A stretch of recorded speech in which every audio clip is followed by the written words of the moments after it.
Sur TSF, Culture d'Azur, Marie-Léa Delaroche. 21 juin 2004, solstice d'été, fête de la musique. Un jour exceptionnel où tout le monde peut jouer toutes sortes de musique, n'importe où et aussi fort qu'on le souhaite. Je vous propose d'écouter l'interview avec le créateur de la fête de la musique, qui est en fait devenue une fête planétaire, Monsieur le ministre Jacques Lang. Il y a 23 ans, vous avez eu cette idée. Quelles étaient vos motivations à l'époque? Mes motivations, elles étaient surtout d'offrir aux citoyens la possibilité concrète de se retrouver à travers la musique. La musique est un genre artistique qui facilite l'échange, le dialogue, la convivialité. Je souhaitais aussi que cet événement, ce soit la fête de toutes les musiques, de la musique symphonique à la musique contemporaine, en passant par les musiques traditionnelles, les musiques nouvelles. Et puis l'idée, c'était aussi d'encourager la créativité populaire, inviter chacun par sa voix, par ses instruments de musique, à composer, à imaginer, à créer ou à interpréter. Et puis en même temps, comme nous avons choisi le plus beau jour de l'année, le 21 juin, le soir de l'été, nous voulions que ce soit aussi une fête du bonheur et pas seulement une fête de la musique. La musique est un moyen de passer un message. Croyez-vous que les politiciens devaient écouter et prêter plus attention aux paroles des chansons?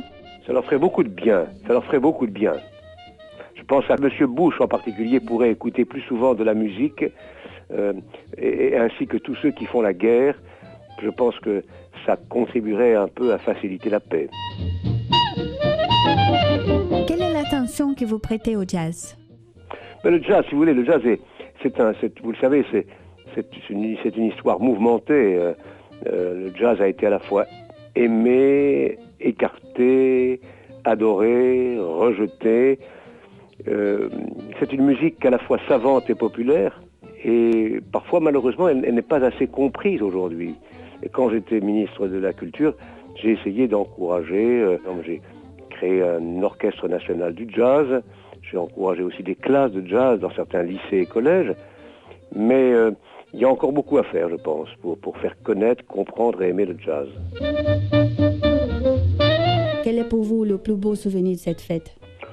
Le plus beau souvenir, c'est, je crois, l'imprévu, l'inattendu. C'est tout à coup, au détour d'une rue, on entend un chanteur solitaire ou un groupe de jeunes qui chantent. Voilà, il n'y a pas en soi un souvenir unique, c'est une multitude de souvenirs. Et puis aujourd'hui, au moment où vous me parlez, je suis plutôt tourné vers le futur, c'est-à-dire vers la fête qui va cette année se dérouler. Et j'espère qu'elle sera à nouveau très réussie et que personnellement j'aurai la chance aussi de participer à des groupes ou à des événements.